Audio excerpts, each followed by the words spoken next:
So recently, a conversation about accountability showed me where I wasn't exercising my own self-agency. And I'm going to tell you all how I got there. It's kind of crazy how I got there, but I'm glad I did. So this is what set off the domino effect for me to realize that I wasn't exercising my own self-agency. I was talking to somebody and they were venting, and they were telling me that they were resenting somebody for their own personal situation. And I was taken aback by that. I'm like, why would you be upset with somebody for their own personal situation? And then they explained to me why. And while they were explaining to me, I could tell that they were still highly frustrated. And I could tell that this doesn't have anything to do with the person you're venting about. This sounds like you not exercising your own self-agency and setting boundaries around what you have capacity for. But I didn't say that to them in the moment because I have a practice of knowing when to say something where somebody is going to actually hear it and receive it.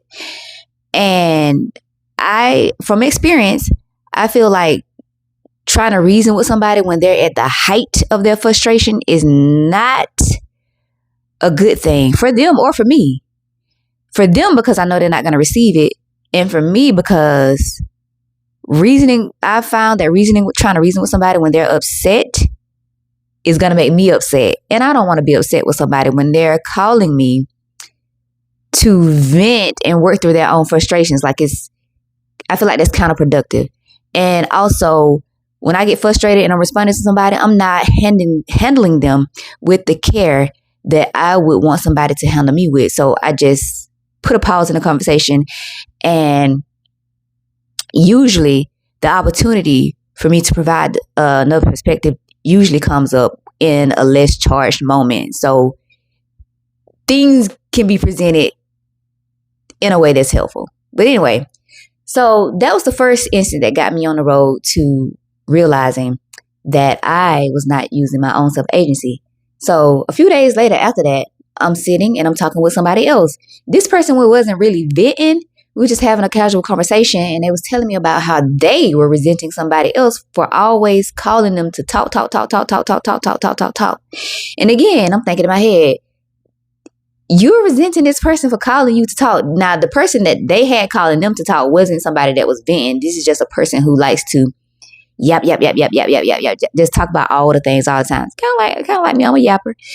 So they wasn't venting. They were just doing a whole bunch of talking, more talking than the person who was listening had the capacity for. And I'm thinking again to myself, you are upset with somebody because you're not exercising your own self-agency. You don't have the capacity to sit on the phone with somebody for 2 hours and listen to them tell all these stories about their day and their life. And you should say something versus resenting that person. Well, at least that's what I would do. Before I allow myself to resent somebody about something they got going on personally, or just based off their personality type, I'm gonna exercise my self-agency and be like, I don't have the capacity for this right now. And you don't even have to say it. You could, one, not pick up the phone call especially if you know this is a person that always talking and you don't have the time to sit and talk for hours. But two, if you know this is a person that's always calling you to vent about something you don't want to hear about, then you don't have to pick up the phone. You don't.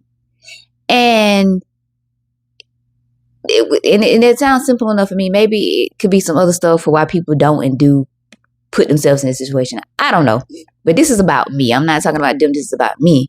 So I was like, this is happening close. And anytime I hear people using the same words in conversation, it triggers something in me for me to stop and think, is there something that I need to pick up on here? Because this is my first time back to back hearing two different people say that they're resenting people for their own, somebody else for their own personal thing or own personal well-being.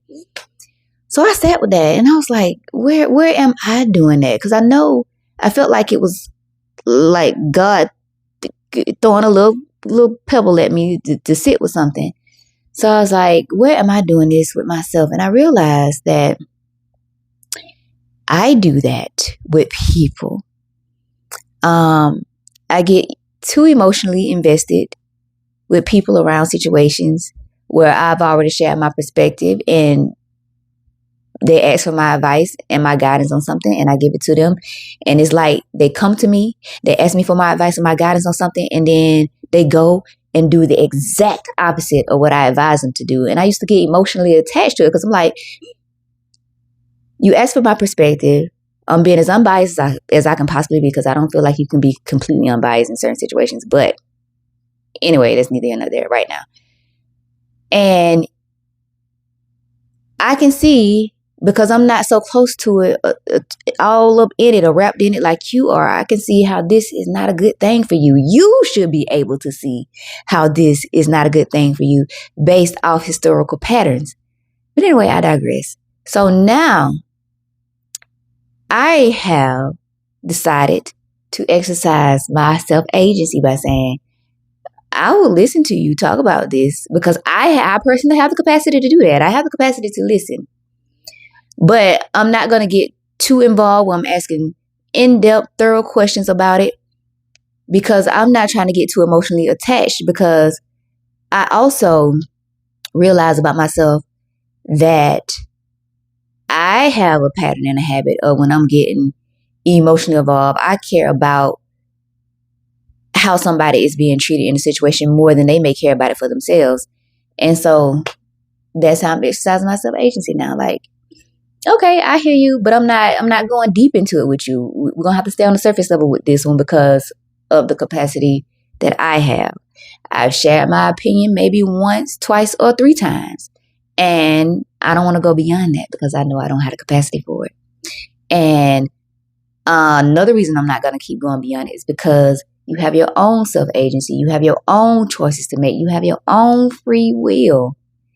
And to not tempt myself to try to control or convince you to do anything other than what you have your own free will to do, I'm just not going to go deep in it.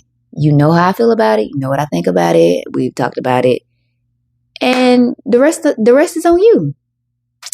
So that is how I came to realize that I wasn't exercising my own self-agency. Realizing that I have my own free will and my choice to make. How much of this do I really want to carry right now? I have to be honest with myself about it. And I was. And now I'm doing it. And I like it. I like exercising my own self-agency around this. But yeah, that's all I have to share about the self-agency. That's not the only thing I realized in those 2 particular situations where people were talking about resenting people. I also realized that from those situations, I argue my boundaries and standards too much. It's something else. Oh yeah, and I also realized something sneaky about accountability in particular. But those are 2 separate topics that I want to talk about on different days. So yeah, that's all I have. My name is Latrice. Here's what I think out loud, reflect honestly, name patterns that keep us stuck. If anything here on my channel resonates with you, feel free to take what you need. And if it doesn't, please feel free to leave it. And also, please share in the comments how you're deciding to exercise your self-agency right now, and maybe even a time when you realize that you were exercising your own self-agency. If you feel like we're aligned, please hit the like button, the subscribe button, all the things, and I will be back in the next video.